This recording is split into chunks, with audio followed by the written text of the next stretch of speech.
lo que ayer te mostrábamos, no vamos a ver los tapes, pero vamos a ver los últimos paños que te habíamos mostrado. Dale, Jorge, vamos con el Venturer, el recorrido histórico del Venturer, el barco que tiene bandera de la Falklands, ¿eh? Ahí tenés, básicamente, desde el año 2013, el recorrido que hace.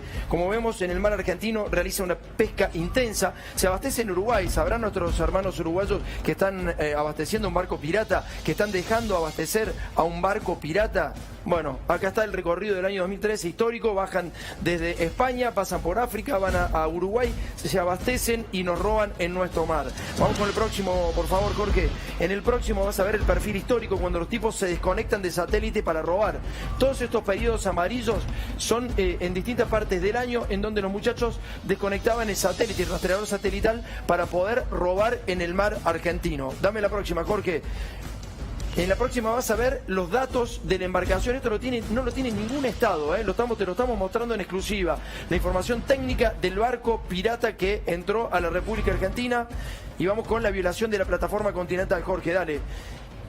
Vas a ver ahora cómo... Esta es la plataforma continental argentina. ¿Está claro? Acá nadie podría pescar. Nadie. Nadie sin permiso de autorización de la República Argentina. Vamos a mostrar ahora cuántos barcos hay ahí de manera ilegal. Dale, Jorge. El satélite te marca que hay, mirá la cantidad de barcos en la zona límite y cómo están. Acá tenés 32 barcos, bueno, tenés que ir sumando, en cada redondel te aparece la cantidad de barcos que aparecen en esa zona. Vamos con el próximo, Jorge, para verlo más claro. Mirá la cantidad de barcos que tenés en tan solo un instante de hace, nada, 3 días. Esta imagen es de hace 3 días nada más. Señores, vamos a ver el último informe sobre el barco Santa Isabel, que pertenece a Berice, pero ya vas a ver en dónde está inscrito el Santa Isabel y qué viene a hacer a Argentina. Dale.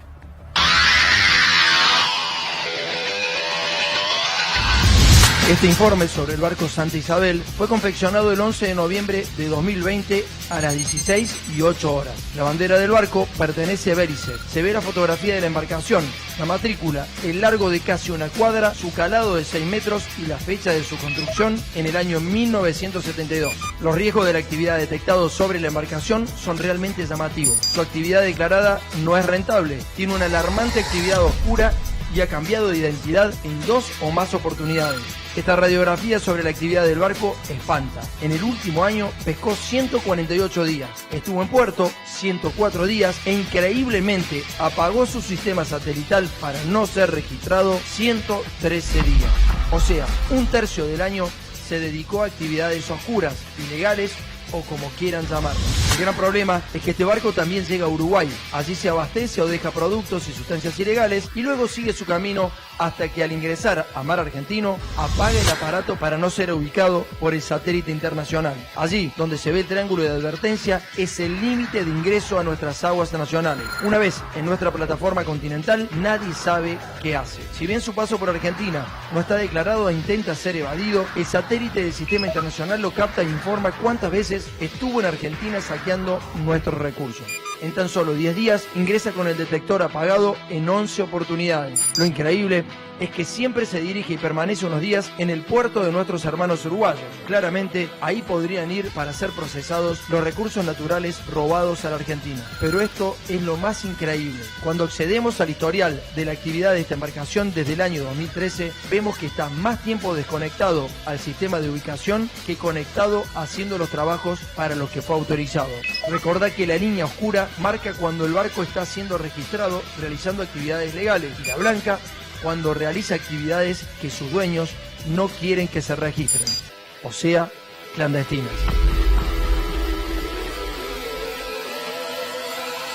Bueno, esa es la última embarcación que nos queda de ayer. Horacio, ¿cómo anda usted? Bien, buenas noches. Gracias. Julio, ¿cómo está? Por la invitación. Buenas noches. Bueno, ¿qué tenés para decir, para agregar? Yo decía que en principio es mucho más de 3.000 millones. Estamos hablando de 10.000 millones de dólares. El saqueo en la Argentina son 10.000 millones de dólares. Porque el saqueo es un conjunto sistémico. Es no solamente el saqueo del Atlántico Sur. A la Argentina no solamente la saquean por el sur, la saquean por el norte. Ajá. Es decir, por el río Paraná tenemos un saqueo que ni hablar acerca de las proteínas vegetales. Siempre se habló del caso Vicentín y la preocupación de la ilegalidad de de Vicentín. Es mucho más preocupante la legalidad del Paraná a través de las exportadoras, grandes exportadoras multinacionales, que tienen puntos de anclaje con estas flotas. Y todos los meridianos cruzan en Montevideo y en el Río de la Plata. Por eso decía que el desafío geopolítico de la Argentina es tan complejo, y es un sistema, no es que hay un problema geopolítico en Malvinas, hay otro en el Atlántico Sur, hay otro en la Cuenca del Plata. Es una misma visión de sometimiento de estos conglomerados de multinacionales que trabajan como vasos comunicantes. ¿Y por qué Argentina nunca pudo hacer nada frente a esto? La Argentina no hace nada porque no quiere hacer nada. Vos hablabas el otro día de la culpa de los uruguayos. Yo creo que los pobres uruguayos, como los pobres argentinos, nosotros mismos, poco y nada tenemos que ver. Es decir, seguramente todo este saqueo se lo llevan las multinacionales. Es decir, yo creo que el pueblo uruguayo es tan víctima como el argentino. Esto está en manos de unas grandes multinacionales donde la Argentina es la principal responsable. Somos nosotros que, al no ejercer la soberanía en lo que corresponde hacer, dejamos los lugares vacíos y están ocupados por estas multinacionales que obviamente estructuran una plataforma logística al servicio de beneficiar la extracción de sus rentas, fundamentalmente de sus rentas. ¿A dónde crees que está inscripta la compañía que viaja con este barco hacia la República Argentina para robar? ¿A dónde crees que puede estar inscripta? Y seguramente en un paraíso fiscal, puede ser la isla de Cook. Mostrámelo, Jorge, dale. Mostrámelo, Jorge.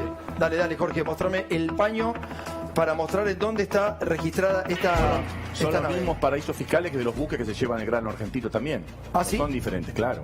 Ah, son los mismos que se llevan el grano. Son, digamos, las mismas estructuras multinacionales que están radicadas en paraísos fiscales. Bueno, ahí tenés, mirá, la compañía, el nombre Fishing Co. Ltd, y tenés la dirección que está en Seychelles.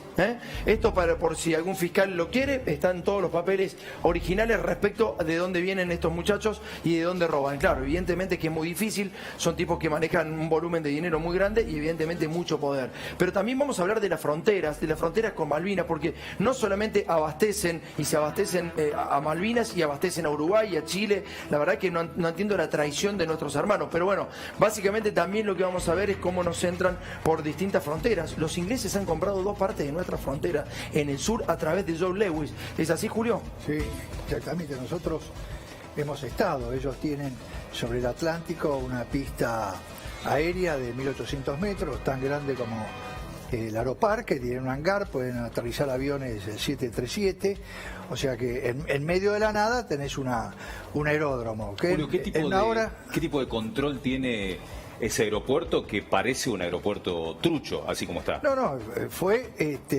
habilitado como un aeródromo privado, pero el problema es que no hay ningún control, porque no tenemos hasta el día de hoy radares que puedan controlar el tránsito aéreo. Así que bueno, había versiones que venían aviones de Malvinas. Los aviones de Malvinas tienen un radio de acción que llegan al sur de la provincia de Buenos Aires. ¿En cuánto tiempo puede llegar un avión desde Malvinas hacia el aeropuerto de Lewis? En una hora y pico puede llegar, que está sobre la costa. Ahora, ese es el paralelo 42. El otro punto que tiene estratégico es sobre la cordillera, donde está el Lago Escondido, que es la empresa Lago Escondido, donde es prácticamente un estado británico dentro del estado argentino. Es increíble esto que estás diciendo. Pero tenemos imágenes, la vamos a ir viendo, Jorge, por favor, mientras va hablando Julio. O sea, me decís que es un aeropuerto. Mirá cómo se ve el aeropuerto desde una distancia tremenda, ¿no? Ese aeropuerto tiene las mismas dimensiones que Aeroparque, me dijiste. Aeroparque, en medio de la nada, zona de frontera, y no tenemos control de radares para ver el movimiento aéreo. Ahí está, ahí se ve mucho más claro, un poco más cerca. Malvinas, que estaría al sur, claro, exactamente. Vamos a ver el próximo, Jorge. Ahí está, ahí se ve más claramente. Esa es la pista de aterrizaje. Y ahí tiene el hangar, nadie puede entrar, así que el que lo tiene ahí, ¿no? Que es una amenaza, eso hay que verlo desde el punto de vista geopolítico. Y el otro es entonces la posición que tiene sobre el Lago Escondido. ¿Por qué para vos es un estado dentro de un estado lo que tiene Joe Lewis? Nosotros hemos entrado 5 veces, a pesar de la oposición de los mercenarios que tiene Joe Lewis. Le entramos porque nos organizamos, teníamos unas columnas de más de 50 jóvenes de distintos gremios, sindicatos, peso político, bien planificado, y a pesar de los atentados, amenazas, le logramos entrar por Tacuifí y entrar por la montaña. Así que conocemos, es una fortaleza. Incluso en el febrero del año pasado no pudo entrar la prefectura naval, que nos tenía que garantizar la seguridad en el lago. Joe no lo permitió. Nosotros, como parte de los sectores populares organizados, sí pudimos entrar. Por eso, como dice Horacio, estos son decisiones políticas. Podemos ver las dimensiones del aeropuerto. Dale, Jorge, ponela, vamos. Ahí tenés aeropuerto Bahía Dorada, tamaño de la pista, largo 2 kilómetros, ancho 50 metros, el costo de la pista $20 millones. El aeropuerto está dentro de un predio de 15.000 hectáreas junto al Océano Atlántico y no hay control oficial de los vuelos. ¿Cómo acá, no hay control oficial? Acá está el tema. Vos ayer preguntabas acerca de cómo era posible que un buque podía ser rastreado por un radar y no poder tener la posición. Justamente eso es lo que significa un blanco primario y un secundario. Primario cuando lo detectás que está existente, pero está obligado a darte una respuesta de su identificación. Y el caso de los barcos es muy similar a los aviones, es decir, los aviones también tienen que tener, como un barco, un transpondedor que le da su posición. Y está pasando lo mismo que pasa en el aire, pasa en el agua. Es decir, hay vuelos que no están registrados, que no tienen la identificación que debería tener todo vuelo en el espacio aéreo argentino y que evidentemente, como el mar argentino, tierra de nadie, también hay que decir con mucha tristeza que el espacio aéreo argentino en muchos lugares también es tierra de nadie. O sea, digamos, hoy un inglés te puede manejar la frontera de tu país.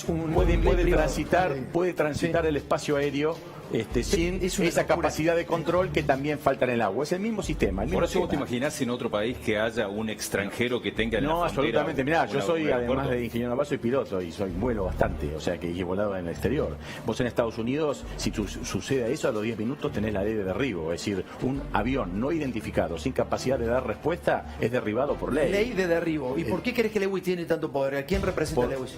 Lewis evidentemente tiene es patrón y sota en una tierra de nadie que tiene la certeza de que el Estado argentino no reúne la capacidad tecnológica para controlar la soberanía dentro de sus espacios aéreos o marítimos en todo caso y se mueve con total libertad. Si venían aviones de Malvinas, ¿para qué? ¿Para abastecerse? ¿Para qué? Bueno, esos eran los comentarios. Yo creo que ahí el paralelo 42 hacia el sur hay que tener en cuenta que es una zona de debilidad nuestra por el gran vacío geopolítico que tenemos, ¿no? Que hay una necesidad que el gobierno, cuando estuvo Cristina y ahora este gobierno, tiene la necesidad de integrar el país por esos espacios vacíos. Ese es el problema que tenemos. Y además están los antecedentes como el presidente de la Unión Cívica Radical, el gobernador de Mendoza, Cornejo, que plantea la independencia de Mendoza. Nosotros cuando estuvimos en el último entrada al lago Escondido, a la noche, frente a la mansión, porque logramos entrar con 4 kayak, 8 compañeros, a la noche nos gritaban Patria Libre. Asociá eso con Cornejo, entonces nosotros no podemos subestimar estas cosas. También nosotros hemos encontrado reservistas del ejército de Israel que vienen acá a recomponerse después de estar combatiendo a los palestinos. O sea, hay un combo ahí que hay que tener en cuenta. Yo creo que $10.000 millones son los que nos roban, manejan nuestras fronteras. Muchachos, ¿quién pone límites? ¿Hay un Estado? ¿Hay un Estado presente? ¿Hay alguien que va a hacer algo en contra de esto? No hay un Estado presente. Si nosotros tenemos la llave geopolítica argentina, está en el Río de la Plata. Si la Argentina, digamos, por acto propio, resignó la soberanía del Río de la Plata, es evidente que ha resignado un espacio fundamental. Y lo que decía hoy tu compañero, es decir, la Argentina, que es un país muy importante, es el 8º del mundo, no tiene radarizado todo su espacio aéreo, con lo cual vos transitás gran parte de la Argentina sin tener un control directo con los control de los espacios y los vuelos. Con lo cual, evidentemente, podés ser víctima de cualquier tipo de gestión que si con elementos tecnológicos determina o detecta la falta de control aéreo, es evidente que puede volar con total libertad. Ahora, yo creo que hay que también tener en cuenta... Pregunten si... Hay que tener en cuenta que lo que se avanzó en gobierno popular anterior, con el macrismo se retrocedió. Ahora, toda la política satelital. Macri dormía lo de Lewis. Claro. Básicamente. Lo que decía del lago Escondido, Joe Lewis desobedeció fallos judiciales que le dijeron en su momento que tenía que garantizar el libre acceso a una zona que tenía que ser libre, que es la zona de frontera, una zona que tenía que ser pública. O sea, básicamente es un ocupa, pero no es de los de Guernica, sino que es un pero ocupa desobedeció a la justicia. Sí, claro. Y no hay que olvidar tampoco que el presidente Macri, a 2 semanas de asumir, se tomó un helicóptero, se fue a la estancia Cristina, tomó un rico asado con Tabaré Vázquez y le entregó la soberanía del Atlántico Sur y del Río de la Plata. Y además pidió perdón por todas las medidas que había tomado el gobierno de Cristina en la defensa de sus propios intereses. A partir de ahí no hemos retrocedido, es decir, ese es el problema que tenemos con estos gobiernos. Cuando gobiernan ellos, en 2 semanas te cambian todo. Te cambian toda la historia, y cuando estamos nosotros, evidentemente seguimos debatiendo. Es muy difícil, claro, sí. Vos fíjate lo complejo de esta situación de Lewis. Lewis tiene 4.800 millones de dólares, por eso planteé que, claro, hay una diferencia entre los ocupas de Guernica y el ocupa Joe Lewis. Es un ocupa VIP que tiene bastante poder. Mostramos hace un tiempo en ADN una investigación en la que se mostraba cómo Frigerio protegió a Lewis para que no se investigue la ocupación ilegal que tiene en esa zona, porque no puede comprar en la zona de frontera. Bueno, el jueves pasado, Alejandro Olmos Gaona, que estuvo recién, hizo una presentación ante el procurador del Tesoro, Zanini, para que se impulse la investigación y se revea esa investigación por la que a Lewis no le correspondería tener tierras en la zona de frontera, y eso ocurre en un proceso desde 1995. Sí, claro, hay que ver también qué pasa con Zanini. Eso, claro, lo frenaron en su momento porque ya estuvo en la Procuración del Tesoro. ¿Te acordás que, bueno, Carlos Balbín, que era el procurador de Macri, él intentó investigarlo, pero lo frenaron, después vino Sarabia Frías y se frenó todo. No puede ser Lewis solo, acá hay Lewis hay que tener en cuenta que es un socio de Midland, maneja gran parte de lo que es la red de generación de energía, el traslado y la distribución. ¿Cuáles son los negocios que vos ves que tiene Joe Lewis en toda esa zona para tener tanto poder? ¿Qué viste de negocio que tiene? No, él ahí, él va avanzando en ocupación de tierras, así como ocupó 12.000 hectáreas. Ahora también avanzó lo que llama Pampa del Luden, que eso sublevó a toda la población del Bolsón, porque era una zona de reserva donde están los humedales y que alimentan todo un valle de productores. Ahí quiere hacer un mini Davos. Y además sigue avanzando, porque ahí que vos tocaste, Bahía Dorada, son 15.000 hectáreas. Esa forma parte de una meseta que se llama Samuncurá, donde hay reservas de aguas más importantes de la Patagonia. Y hace poco, otro socio de él, que se llama Mauricio Monte, quiso comprar 28.000 hectáreas a 9 pesos la hectárea. ¿Tuvo algunos beneficios? Hace 2 años que lo paró la justicia provincial. ¿Tuvo algunos beneficios impositivos? Tiene beneficio impositivo, tiene una represa que usa el agua del lago. Claro. Y nosotros, en la disputa con los abogados, que es el doctor Blanco de Joe Lewis, él nos decía, nosotros manejamos el gobierno de la provincia, el Tribunal Superior de Justicia, y cuando nosotros, una vez que entramos con un recurso de amparo de la jueza Eric Fontela, dijo, esta jueza nos traicionó y la vamos a sacar, y la sacaron. Julio, muchísimas gracias por haber venido, le agradezco a los dos. Horacio, muchísimas gracias. Gracias a vos por la invitación. No, por favor, muy buena la charla que hemos tenido, muchísimas gracias a los dos.